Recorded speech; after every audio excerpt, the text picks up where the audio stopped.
شهر رمضان الذي أنزل فيه القرآن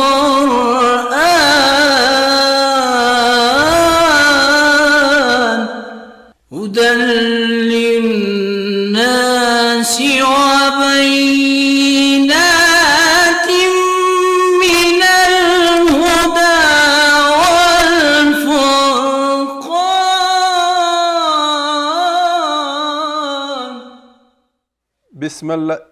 بسم الله الرحمن الرحیم. محترم و قدرمنو لیدونکو السلام علیکم ورحمت الله وبرکاته. تاسو ګورئ د ملي تلویزیون ځانګړې روحاني او ارزښتمنه خپرونه شهر رمضان مبارک. دا مبارکې او له برکت ډکې شیبې موږ ته دا فرصت راکوي چې خپل زړونه د قرآن په نور منور، خپل فکرونه په پوهې غني او خپل عملونه د تقوا په ښکلا سمبال کړو. په نننۍ خپرونه کې به دا مهمې معنوي برخې له تاسو سره وي. د قرآن کریم خوږ او روح بخښونکی تلاوت، د خپرونې له میلمه سره د ورځې اړوندې موضوع په اړه خبرې، د ورځني سوال هغه سوال چې تاسو ته به هم ډالۍ لري، د خپرونې له اشپز سره ځانګړې خبرې د روژه ماتې د دسترخوان د لا ښه برابرولو لپاره او د الله تعالی 9 نوي نومونه چې په هر نوم کې برکت دی، د روژه ماتې 9 نوي البته د روژه ماتې دعا او په پای کې د ماښام سپېڅلی اذان. هیله ده خپرونه تر پای را سره وګورئ او دغه د علم ډکه فضا د علم د ذکر په معنوي پیغامونو لا رنګینه شي. دا د شهر رمضان یوه داسې خپرونه چې موخه یې د ایمان پیاوړتیا او د اخلاقو روزنه او د اسلامي ارزښتونو ترویج ده. هیلهمند یم چې خپرونه را سره تر پایه وګورئ او تر پایه لیدونکي کتونکي اوسئ او همیشه خپل هیواد ته ټولنې ته دعا کوئ. الله تعالی د ټول شهیدان ته جنت فردوس ورکړي، په هیواد کې مو تل آبادي کامیابي وي او دښمنان مو تل د هیواد ورک وي او تورمخې دي وي. نو د خپرونه کې چې لا ښکلې شیره برکتي شي، نو قاري صاحب مې مخکې هم یادونه وکړه چې تلاوت به کوي. قاري صاحب سره به هم روغبړ کوو. قاري صاحب محترمه ستړی مه شئ، روژه دې مبارک شه. بیا هم تاسو دې مبارک وي. الحمدلله تاسو ښه په خیر انشاءالله. څنګه یې صحت دې ښه دی؟ خپله ښه یې په خیر یې؟ تاسو څنګه یې؟ شپې ورځې مو ښې تېرېږي بېخي انشاءالله. څنګه یې روژې سره؟ والله الحمدلله ښه یم. دغه سوال همیشه کېږي کنه، کله ناکله خو به سړی د روژې سره وایي تږی یم یا وږی یم یا وایي ګنګ سیمه. نو کومه ورځ خو به ګنګ سوی نه یې؟ یاره والله نن داسې لږ څه خسته یم، نور ښه یم ماشاءالله. چې خسته یې وږی یې که تږی؟ یاره وږی به وم. وږی او د هوا یخه ده که نه؟ د یخې هوا سره سړی لږ خوراک ښه کېږي په یخه هوا کې. مخکې به چې هوا ګرمه نو اوبو اشتیا به ډېره ده، نو اوس د ډوډۍ اشتیا ډېره راځي که نه؟ بس الله تعالی دې دا هغه میاشت دی چې دې کې نو عبادتونه کېږي، دا هغه میاشت دی چې دې کې انسان څومره ښه عمل وکړي څو چنده ثواب یې رسېږي. بس د الله یو جدا کرم دی چې په مسلمانانو باندې شوی، په مؤمنانو باندې، او بیا خاص دغه میاشت ورته نصیب کړې ده چې په دې کې یعنې هغه څومره ګناهونه د انسانانو دي د مسلمانانو هغه ختمیږي. نو یو ډېر ښه کیفیت په دې میاشتو کې دی. مننه. غواړو چې د خوږ اواز نه د خوږ د قرآن کریم تلاوت لیدونکو سره یو ځای واورو. جزاکم الله خیرا. ضرور حتما انشاءالله. أعوذ بالله من الشيطان الرجيم. بسم الله الرحمن الرحيم. فلا أقسم بمواقع النجوم وإنه لقسم لو تعلمون عظيم.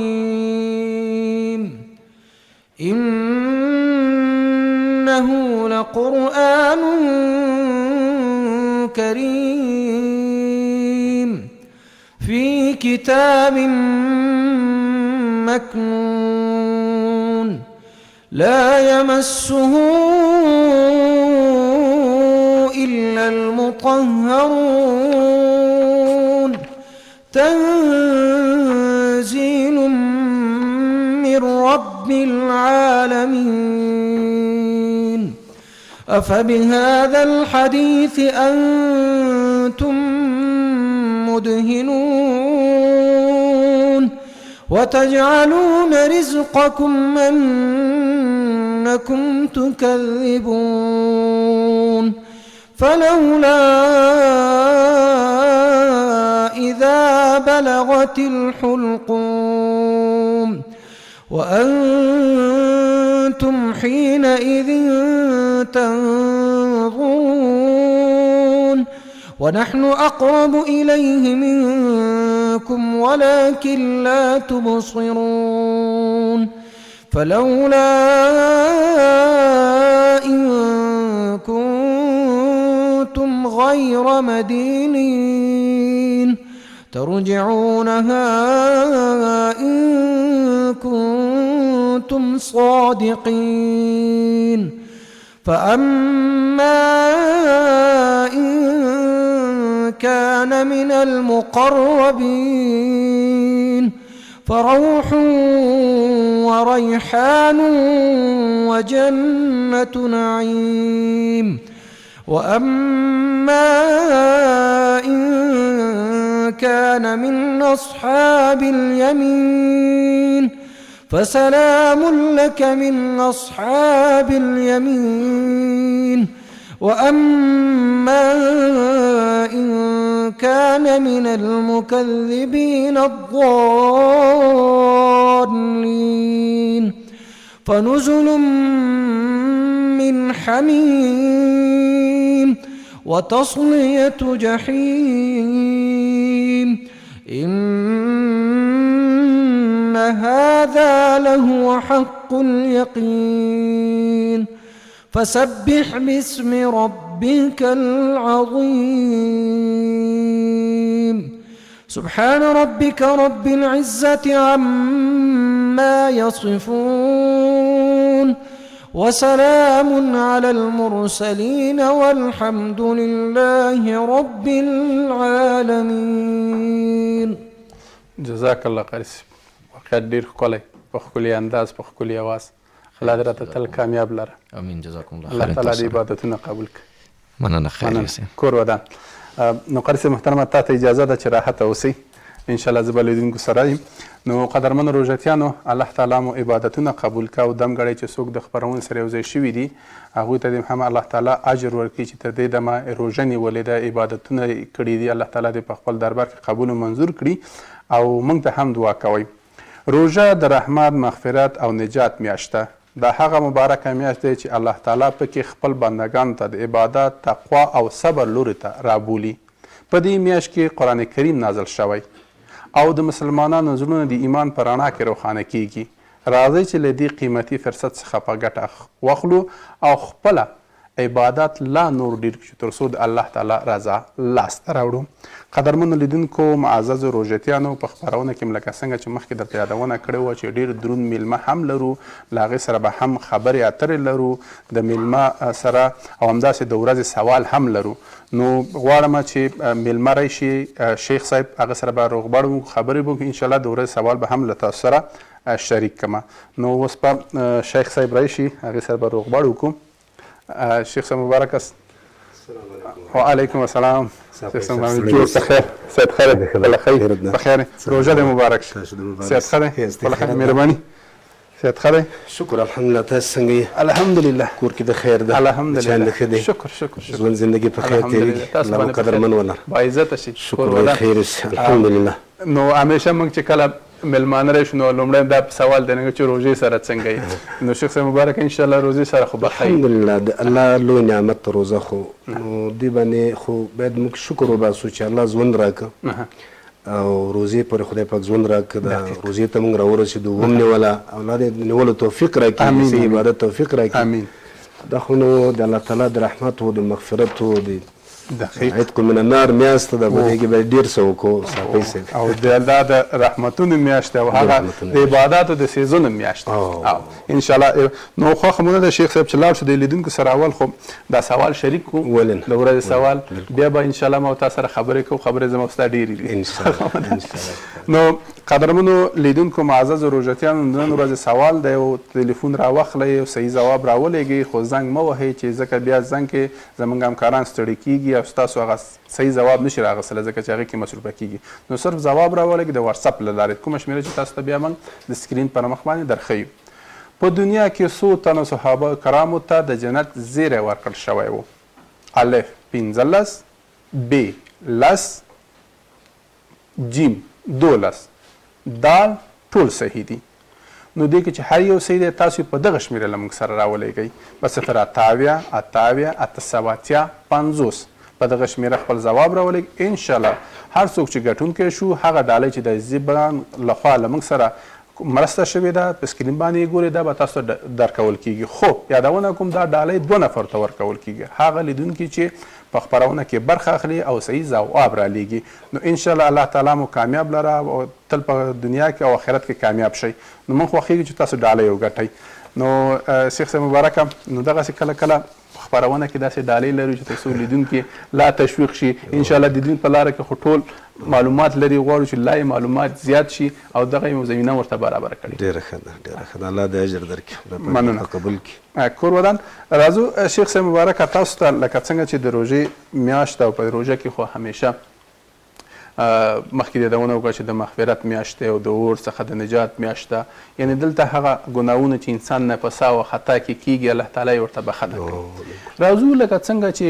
روژه ده په دغه وخت کې زیاتره ذهنونو خلکو کې داسې وي چې مسافر باندې روژه کیږي که نه کیږي مثلا څوک مریض کیږي روژه نه کیږي روژه په چا باندې کیږي په کومو شرایطو باندې کیږي په کومو شرایطو باندې روژه فرض نه ده که په دې اړه لیدونکو ته معلومات خوښ ډېره ښه ده نحمده ونصلي على رسوله الكريم أما بعد أعوذ بالله من الشيطان الرجيم بسم الله الرحمن الرحيم قال الله سبحانه وتعالى يا أيها الذين آمنوا كتب عليكم الصيام كما كتب على الذين من قبلكم لعلكم تتقون أياما معدودات فمن كان منكم مريضا أو على سفر فعدة من أيام أخر وعلى الذين يطيقونه فدية طعام مسكين صدق الله مولانا العظيم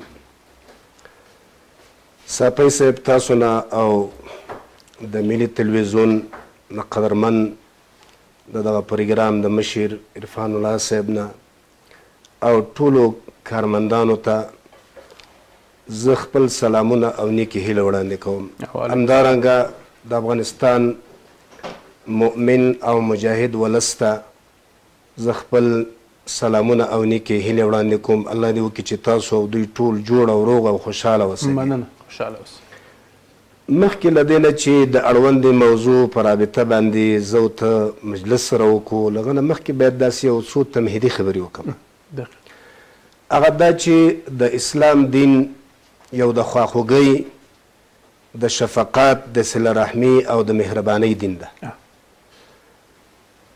او همیشه خپل پیروان باندې د شفقت او د مهربانۍ لاس راایښی دی الله جل جلاله چې د مخلوقاتو خالق دی د کائناتو خالق دی او انسانان هم پیدا کړي دغه خالق ده الله جل جلاله د انسانانو په طبیعت باندې د هغوی په مزاج باندې د هغوی په فطرت باندې ډېر ښه پوهېږي نو په دغه وجه چې الله جل جلاله د انسانانو او د کائناتو خالق دی نو د انسان د فطرت او د مزاج او د طبیعت مطابق الله داسې خپل قوانین وضع کړي دي دپاره چې هغه قوانین او د هغو احکامو د اصولو په رڼا کې انسان ژوند کوي نو اما په دنیا باندې دی سرلوړی او کامیابی اما په آخرت کې باندې کامیابی بل داسې دی چې الله جل جلاله انسان د خپل وس او د طاقت مطابق مکلف کړی تر هغه نه اضافه اخوته الله پاک انسانان نه دي مکلف کړي نو راځو دې ته چې په چا باندې روزي کیږي او په چا باندې کیږي یا چاته اجازه ده چې روزه وخوري روزه یو داسې عبادت دی چې د دې اجر او ثواب الله جل جلاله د یو حدیث قدسی کې چې نبی علیه السلام ویلي چې الله جل جلاله وایي چې روزه داسې یو عبادت دی د ما دپاره دی او د دې اجر او ثواب زه خپله ورکوم صحیح نو کم کسان چې عوارض ورته پیښ سي په رمضان کې، ځکه ټولو عباداتو دپاره الله احکام وضع کړي دي، ټولو عباداتو معاملاتو دپاره د انسان د زندگی په ابعادو اړخونو کې، یعنی د ټولو دپاره چې کم مسائل دي الله جل جلاله د دغو ټولو دپاره احکام وضع کړي دي.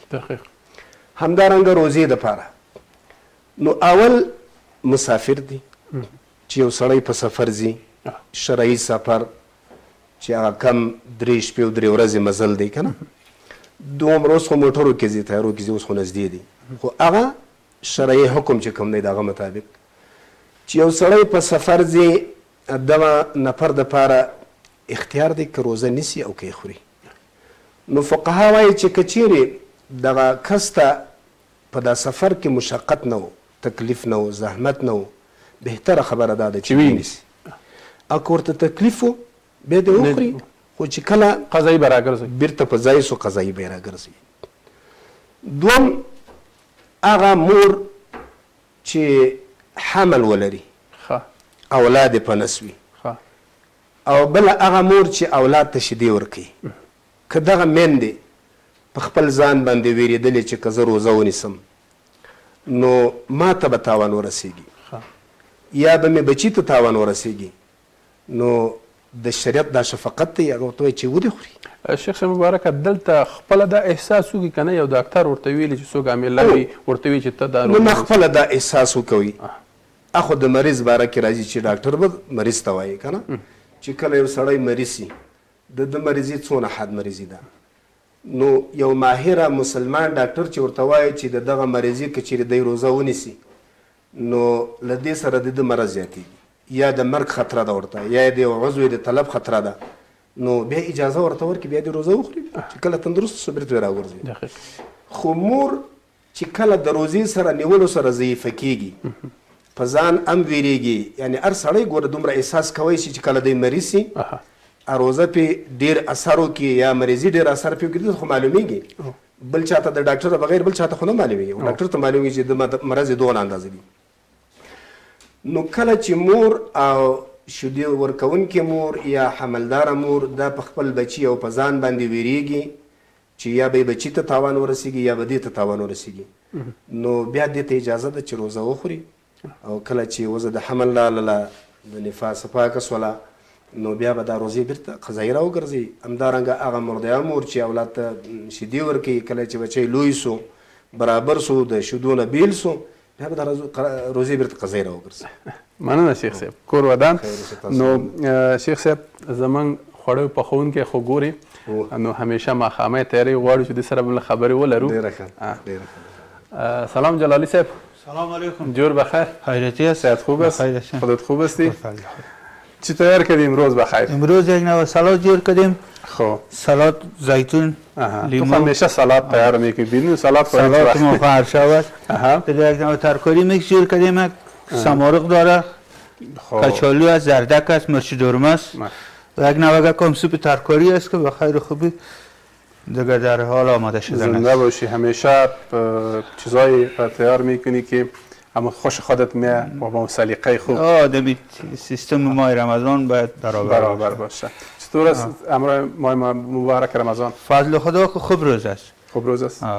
بهترین تاثیرات خود نداره که اینجا تغییری میکنی باز؟ نه باز روزه کازان داد نه خیلی. تشکر، همیشه کامیاب باشی. نو شیخ صاحب ځکه د خوړو پخوونکی شخص چې دی دا همیشه ماښامۍ موږ ته تیاری، زه همیشه ورته وایم چې زیات ثوابونه تا وګټه، ځکه دې وخت چې یو چا ته روژه ماښامۍ تیارو دا خو بېل ثواب لري، د روزې ثواب الله ورته ورکوي، د یوې روزې ثواب. دقیق شیخ صاحب انشاءالله خبرې به سره کوو، خو دې وخت کې غواړو چې یو حدیث شریف له لیدونکو سره یو ځای په ګډه وګورو او واورو. قدرمنو لیدونکو په ګډه سره حدیث شریف ګورو او واورو، بیا هم خپرونه دوام لري.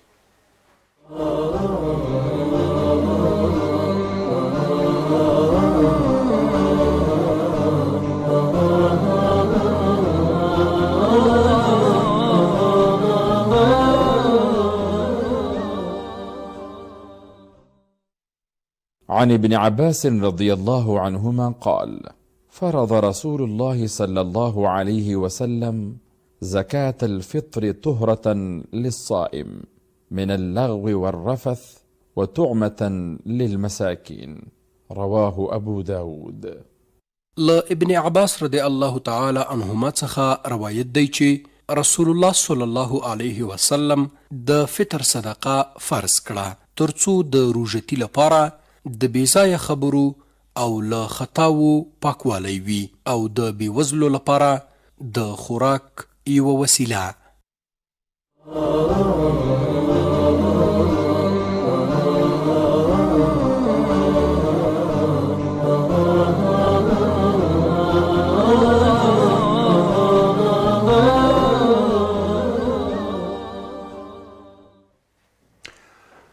قدرمنو لیدونکو معزز روژتیانو بیا هم درته هرکلی کوو. دم ګړی چې څوک د خپرونې سره یو ځای شوي دي هغوی ته هم هرکلی کوو. الله تعالی مو عبادتونه د روژې قبول کړه. موږ ته هم دعاګانې کوئ. همیشه په دعا کې یاد ساتئ د شهر رمضان خپرونه په دې خپرونه کې بېلابېلې برخې لري. هره برخه یې ځان ته ځانګړې ښکلا لري، هره برخه یې ځان ته ځانګړې معنوي ګټې لري. هیله ده چې همداسې خپرونه ګورئ او تر پای را سره ملتیا وکړئ. شیخ صاحب مبارک هم را سره ده. انشاءالله هغه سوالونه چې ستاسو په ذهنونو کې د شیخ صاحب څخه به وپوښتو د شریعت په رڼا کې به انشاءالله تاسو ته ځوابونه درکوي. شیخ صاحب مبارکه که یو څوک په سهون یعنې مثلا فکر نه وي او اوبه یا ډوډۍ یو څه وخوري آیا روژې ماتیږي یا نه ماتیږي؟ دوی څه وکړي؟ د شریعت ورته څه وایي؟ کومه لاره ده په شریعت کې؟ څوک خو چې په سهون سره یا ډوډۍ وخوري یا اوبه وچکي یا بل غذایي شی خولې ته واچي نو د الله تعالی میلمه ده. ها ماشاءالله. نور باندې قضا سته، نور باندې کفاره سته، ځکه دا خو سهون معامله ده. نو سهون چې دی الله تعالی په سهو باندې په غلطي باندې په خطا باندې انسان نه نیسي. بیا خصوصا د روزې معاملې نو دې ته شریعت میلمستیا وایي چې د الله له طرفه دغه کس ته میلمستیا وه. د میلمه نو څه هغه ورباندې نسته، نه قضا ورباندې سته، نه کفاره ورباندې سته. ماشاءالله. واقعیت ښایسته خبره، ځکه زیاتره وخت خلکو ذهن کې دی چې والله روژه مې وخوړه ذهن یې داسې ارام نه وي که نه. نو واقعیت چې د الله تعالی میلمه وي نو بس خبره خلاصه ده. یوه خبره دلته باید لږ دې ته وضاحت ورکړو چې کله که له چا نه دغسې سهوه وسوه، غلطي وسوه چې په سهوه سره یې روژه وخوړله نو بیا دې نوره نه پسې خوري. ها هو چې ما اوس خو روزه ماته شوه نو زه نور یې پسې وخورم. اوس ځینې خلک داسې ذهن کوي وایي زه نو اوس ماته شوې ده روزه. نو ماته نه ده، دی اصل د الله تعالی میلمه ده، یو الله تعالی نعمت ورته ورکړ، ویې نازوه نو باید دی نورو باقي روزه وساتي. مننه. انشاءالله په خپرونه کې نعتیه کلام هم لرو که همکارانو نعتیه کلام والا حاضر شوي انشاءالله هغه به هم را دعوت کو نو نعتیه کلام هم له تاسو سره لرو. شیخ صاحب مبارکه لکه څنګه چې د یادونه وکړه په دې روژه کې لکه مخکې مې چې د اشپز همیشه روژې ماښامۍ خلکو ته تیاری، همداسې په کورونو کې زموږ خویندې میندې دي هغوی هم روژه تیاری او مثلا دلته صله رحمي څومره مهمه خبره ده چې مثلا یو څوک یو نارینه د بهر نه راشي ډېره غوسه کوي چې دا شی تیار که دا شی تیر که، په اصلا کې هغه د کور مسؤل چې څوک دغه خور هغه مور هغه هم روژه نیولې ده. دلته صله رحمي څومره مهمه خبره ده؟ ډېره صله رحمي خو ډېره غټه خبره ده. یعنې د الله رسول صلی الله علیه وسلم صله رحمي باندې تاکید کړی ده چې تاسو به قطع د صله رحمي نه کوئ او همدارنګه به په کور کې د زنانو سره داسې ژوند کوي که نه لکه څنګه چې موږ خو نبي اسلام دا لارې ښودلې دي ټولې چې نبي علیه السلام به د خپلو بیبیانو سره څنګه ښه ژوند کوه. نو دلته باید ترحم سړی ولري، شفقت ولري، مهرباني. ځکه لکه دا تا چې ویلې هغه خوارکۍ هم روزه یې نیولې ده نو د دې په ځای باندې چې شاباسۍ ورته ووایې او هغه تقدیر کې نو نه باید چې هغه تهدید سي هغې ته خوشکې اوسي ځکه هغې هم روزه نیولې ده. خامخا انسان ده یو ساوه غلطي ځینې کېږي نو کله وروسته شي ډوډۍ، کله یې مالګه زیاته شي کمه شي په ټیم باندې برابر نه وي نو باید خوشکه ورته ونه کړي ځکه چې هغه هم انسان دی. نو د صله رحمي، شفقت و مهرباني بیا خصوصا الله جل جلاله نارینه چې دی په زنانو باندې امیران مقرر کړي دي نو امیر کې باید ډېره تواضع وي، شفقت وي، ډېره صله رحمي، داسې نه چې سوټي ورته راواخلي وایي د بهیې. نو دا د اسلام له اصولو نه لرې خبره ده. د اسلام له کوم چې اساسات دي یا کوم لارښوونه موږ ته د شفقت و مهربانۍ او د صله رحمي د نرمښت کړې ده له دغه خلاف نه وای داسې. دقیق. شیخ صاحب مبارکه که دا مو وویل چې کوم شیان دي چې روژه مکروه کوي او کوم کارونه باید یو انسان ونه کړي چې تر څو روژه مکروه نشي؟ د روزې مکروهات خو صافی صاحب ډیر دي. یعنی په روزه کې غیبت باید ونه سي، دا روزه مکروه کوي. او روزه کې داسې کارونه ونه سي چې هغه د تقوا او د عبادت خلاف، لکه داسې ځوانانې په دا روزه کې سندرې اوري، داسې ځوانانې په دې ناروا شیان پکې ګوري. نو دا ټول هغه څه دي چې دا د روزې او د عباداتو خلاف دي. همدارنګه باید داسې کارونه ونه سي چې عباداتو ته تاوان رسیږي، لکه مخکې چې ما درته ذکر کړ چې یا غیبت دی یا بهتان دی یا چغلګیري ده یا جنګ دی یا کنځلې کول دی یا نور داسې اذیت دی چاته. دغه ټول دی. یعنې روزه صرف دا نه ده چې سړی خوراک څښاک مه کوه، دې نه ځان بند کړه. روزه دا ده چې ته به د هر هغه کار نه چې هغه د تا عبادت ته تاوان رسي هغه نه به ځان بند دی. نو باید له ټولو هغو شیانو نه چې هغه د روزې سره منافي دي له هغو نه باید ځان بند کړي، ځان ځینې وساتي. مننه شیخ صاحب مبارکه. لکه څنګه چې ته یادونه وکړه چې تنه خوراک څښاک نه دی په روژه کې، سړی دا ونه خوري، غیبت کول، د سترګو ساتل، د لاس ساتل، څوک بېګناه درنه ونه وهل شي، بېګناه ته خبره تیزه ونه کړي، دا ټول هغه څه دي چې په روژه کې باید سړی ټول عملي کړي. که یوازې بس خوراک اوبه یا خوراک ونه کړي او همیشه نور هر څه چې د زړه غواړي هغه کار کوي، دا روژه نه ده. صرف د خولې بندېدل دي. د خولې بندېدل د روزې هدف دا نه ده. په روزه کې تقوا، پرهیزګاري، لکه دا تاسو ویل مهرباني وکړه، د سترګو بندېدل، نظر خو په ټول عمر کې باید نامحرمه ته سړی ونه ګوري، خصوصا روزه کې باید ډېر سړی ځان وساتي. غیبت همدغسې په ټول عمر کې ناروا دی. مثال حسد په ټول عمر کې ناروا دی. نو خو په روزه کې باید ډېر دې سره احتیاط وسي چې دا ډېر که یو چا ګناه هم کوله، اشتباه هم کوله، دلته باید په هغه عامه اصطلاح ووایي سړی پرې سترګې پټې کړي چې تر څو په تیزه لهجه په نرمه لهجه ورته وویل شي. ګوره اسلام خو د نرمۍ دین ده، د اخلاقو دین ده. باید په حسنه طریقه سره یو سړی اصلاح کړي، په کنځلو په وهلو په دې باندې نه. داسې کینه ورته وایي چې دا اوس ښه کار دی که بد کار دی، موږ باید دا ونه کړو، دا ونه کړو، دا ونه کړو، دا ونه کړو، دغه وکړو، دغه کارونه وکړو. نو هغه خپله پوهېږي. دا چې اوس موږ تاسو کې دا یوه خبره شته که نه چې چېرته ادب نه وي هلته ادب نه وي.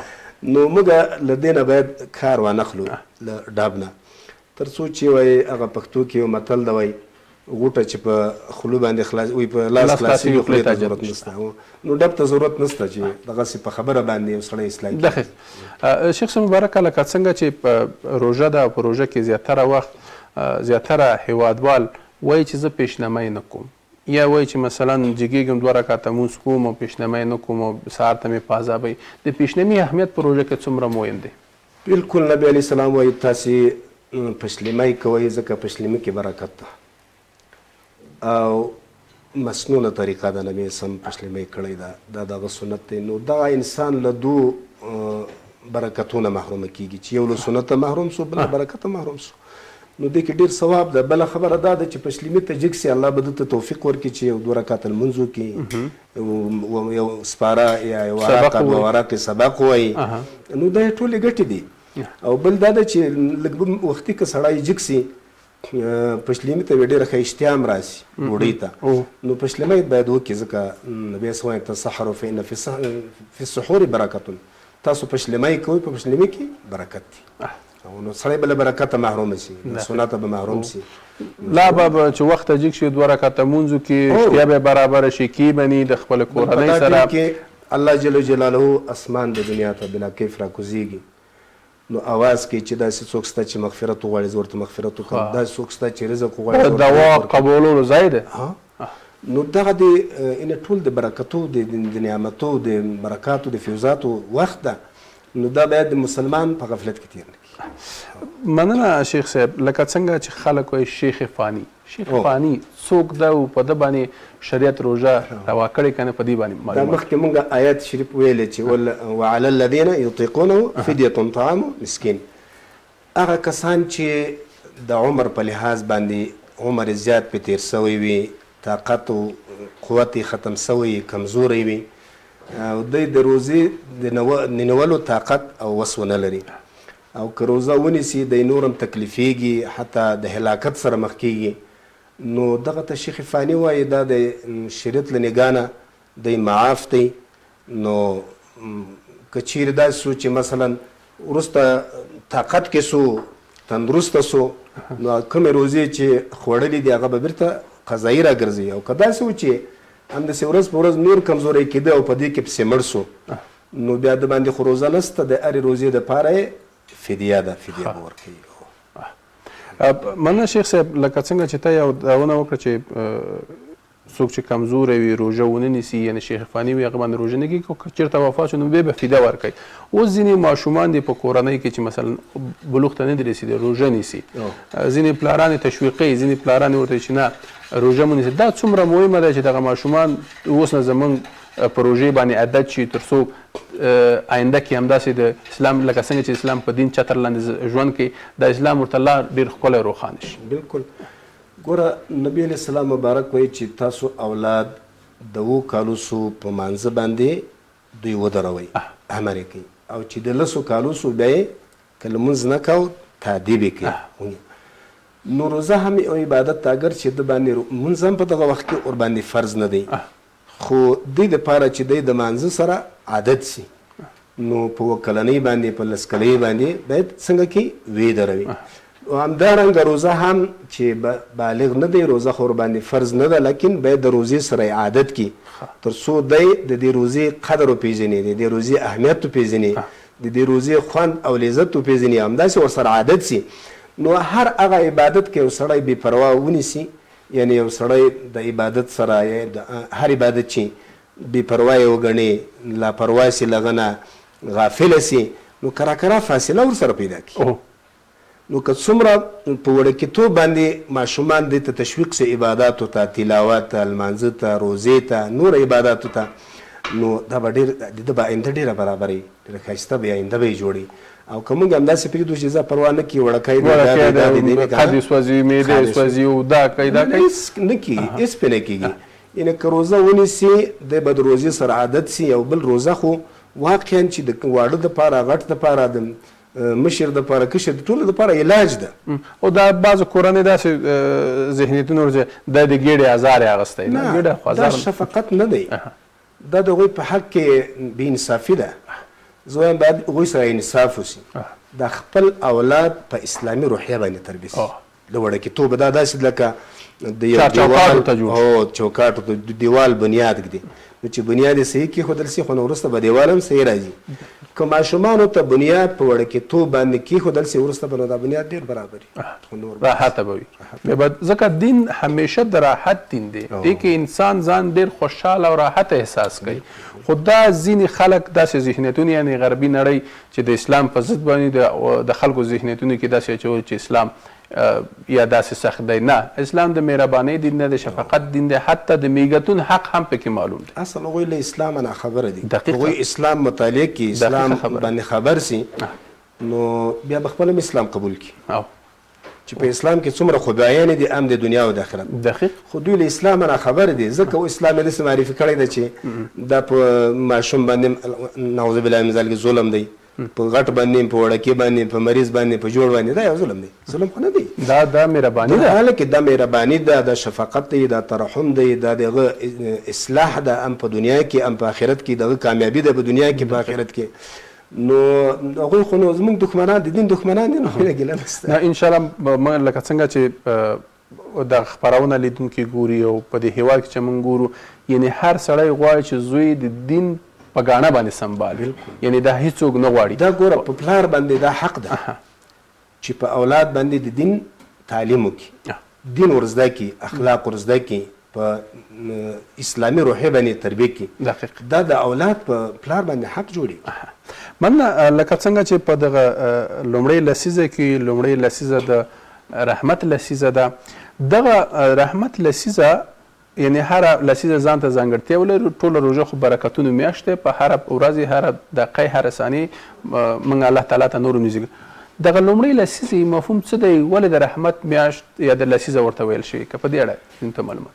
صفی صاحب دا موضوع خو د ما او د تا په روس کالم وه د موضوع سره وغږېدلو. اصل دغه تهدید په حدیث کې چې راغلی دی چې دا لس د رحمت دی یا بیا وروسته لس دی مغفرت دی بیا لس د عتق من النار دی. ځینو محدثینو د حدیث ضعیف هم بللی دی، خو به هر تقدیر که حدیث ضعیف هم ده په فضایلو کې قبول ده، قابل د قبول ده.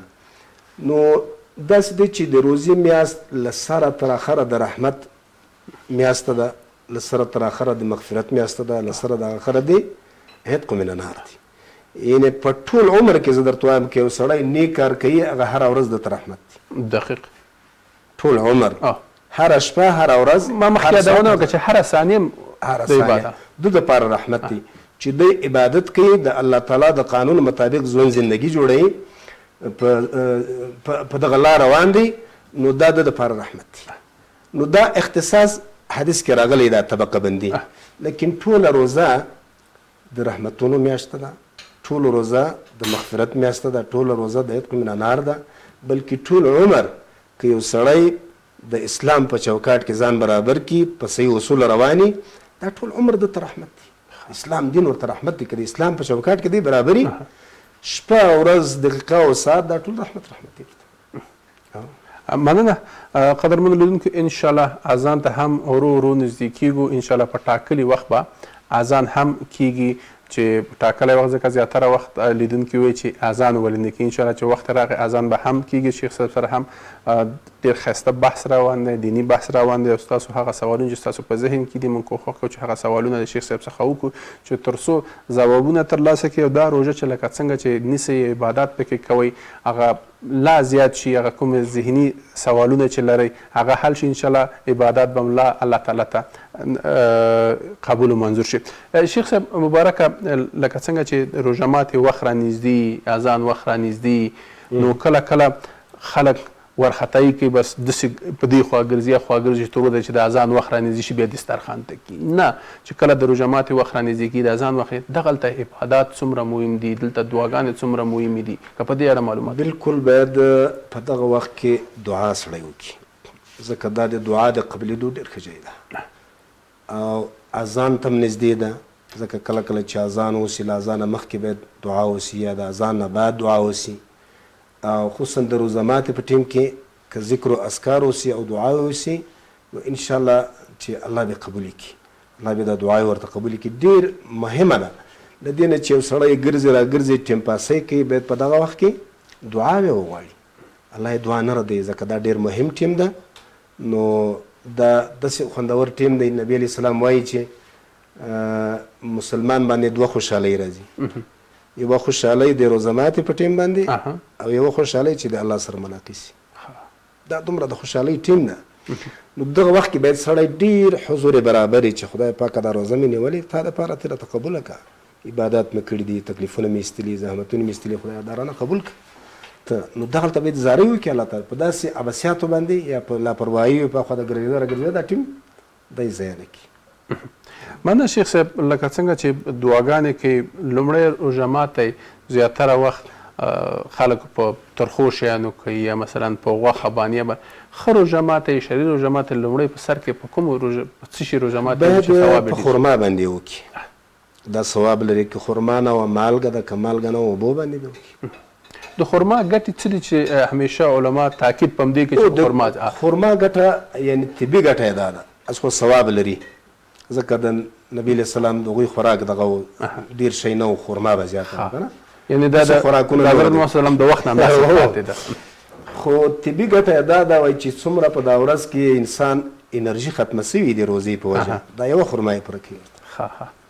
مننه، کور ودان، خوشحاله شئ. قدرمنو لیدونکو، د اذان وخت هم رانږدې ده، خو زه د الله تعالی 9 نوي نومونه اورو چې په هر نوم کې برکت دی، خیر دی، نو موږ په دعا کې مه هېروئ.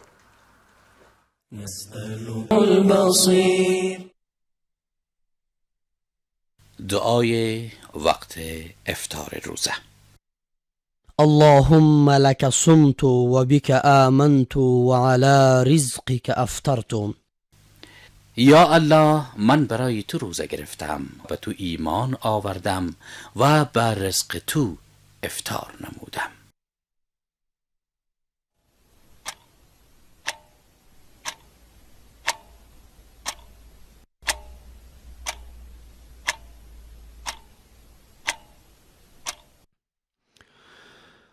الله أكبر الله أكبر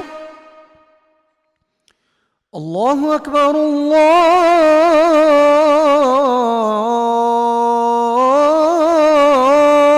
الله أكبر.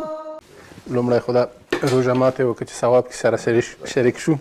مهرباني کښېنئ. موقت قاري صاحب خو همیشه ماښامۍ اذان کوي او ډېر ښایسته. څنګه سوپ څنګه و؟ خوندور دی، ډېر ګرم او نو اوس په اور پخ شوی که تا داسې په خوند نه غواړم مې لږه یخه ده. به دا سوپ همیشه زموږ اشپز ډېر ښه پخوي. قدرمنو لیدونکو په دې هیله چې تر دې دمه مو خپرونه لیدلې وي د خوښې وړ مو ګرځېدلې وي، همیشه یادونه کوو چې موږ په دعا کې مه هېروئ. موږ ته دعا کوي دا هغه ځای دی چې دې کې دعا قبلیږي او هغه مسلمان چې بل مسلمان ته دعا وکړي الله تعالی یې ډېر زر قبلوي. نو انشاءالله لاړ به شو هغه سوالونه چې تاسو ځوابونه رالیږلي. نو انشاءالله مهرباني راکړه. نو ځکه چې ټول لیدونکي هم ورته په تمه زه خو همیشه دغسې یو خوځښت ورکوو په دې خاطر چې ودرېږه چې د لیدونکو هغه شک و شبه ختمه شي. شیخ صاحب مبارک یو دانه راوخله بس چې د هر چا قسمت پکې و. یو تاسو هم راوخلئ قاري صاحب ودرېږه چې بیا یې وخوځوم. مهرباني. ها ډېره زیاته مننه. تاسو نو اوس مهرباني خپل سوپ او خرما که هر څه خورئ نو زه به دا شمېره ورته تکرار کړم بیا به له خیره. لومړی شمېره ده 0 2 اتیا 4 شپېته 1 اتیا 22. چې هر څوک ګټونکی دی مبارک دې ورته وي. بس موږ په دعا کې یاد ساتئ. او بله شمېره 0 اویا 50 55 603 اتیا. دغه هم ګټونکی دی چې هر څوک ګټونکی الله تعالی دې تل کامیاب سرلوړی لري. خو یوه یادونه کوم ګرانو لیدونکو که چیرته تاسو اقتصاد مو ښه وي نو کولی شئ دغه مواد واخلئ یو غریبې کورنۍ ته یې ورکړئ چې تر څو تاسو هم په ثواب کې شریک شئ موږ هم په ثواب کې شریک شو. نو سبا ته ملي راډیو تلویزیون ته راشئ 16 سړک ته وزیر اکبر خان. انشاءالله تاسو ته یې موږ یو پرزه درکوو هغه به لاړ شئ رزقي بانک ته او خپله ډالۍ به ترلاسه کړئ. تر بلې خپرونې چې بیا ستاسو درانه حضور ته حاضرېږم تاسو په لوی او بخښونکي رب سپارم. هر چېرې چې یاستئ خوښ او خوشحاله شئ ولرئ. د خدای په امان همیشه له ملي تلویزیون سره اوسئ.